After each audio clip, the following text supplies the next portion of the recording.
हनुमान चालीसा को काफी प्रभावशाली माना जाता है। कहा जाता है कि नियमित रूप से इसे पढ़ने से व्यक्ति की हर विपदा दूर हो जाती है।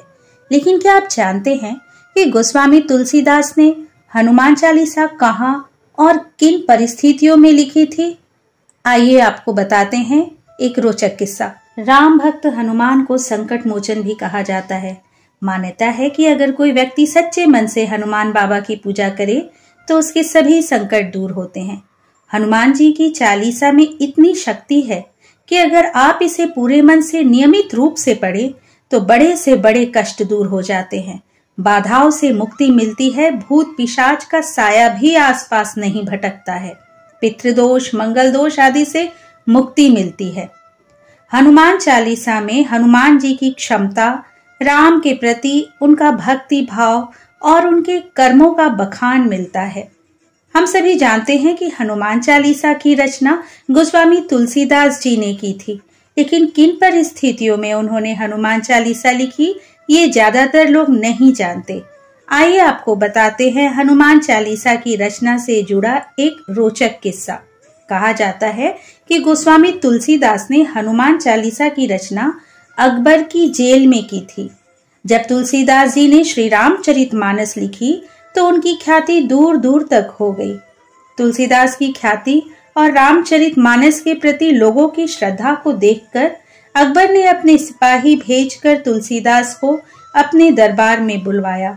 जब तुलसीदास वहां पहुंचे तो अब्दुल रहीम खान खाना और टोडरमल ने उनसे अकबर की तारीफ में भी ग्रंथ लिखने को कहा, लेकिन तुलसीदास जी ने ऐसा करने से मना कर दिया।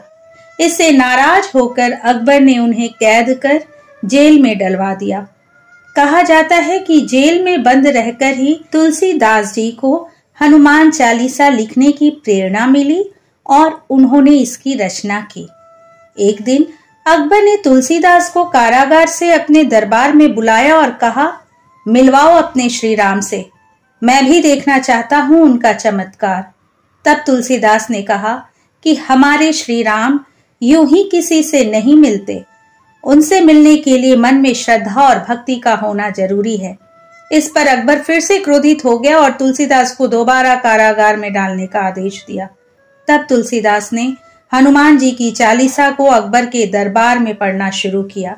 चालीसा का पाठ शुरू होते ही फतेहपुर सीकरी दरबार और कारागार के पास ढेर सारे बंदर इकट्ठे होने शुरू हो गए और उन्होंने उत्पात मचाना शुरू कर दिया। ये देखकर अकबर भी हैरान रह गया। इसके बाद उसके सलाहकारों ने अकबर से कहा कि वे तुलसीदास को मुक्त करें, वरना समस्या काफी बढ़ जाएगी।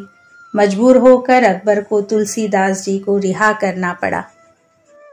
हनुमान चालीसा का नियमित पाठ करने से प्रभु प्रसन्न होते हैं। हनुमान जी को उनके भक्त संकट मोचक के रूप में भी जानते हैं। जब भी किसी भक्त के जीवन में संकट आता है वो हनुमान जी को याद जरूर करता है। ये नाम ही इतना शक्तिशाली है कि जिसके स्मरण मात्र से ही सारे भय दूर हो जाते हैं।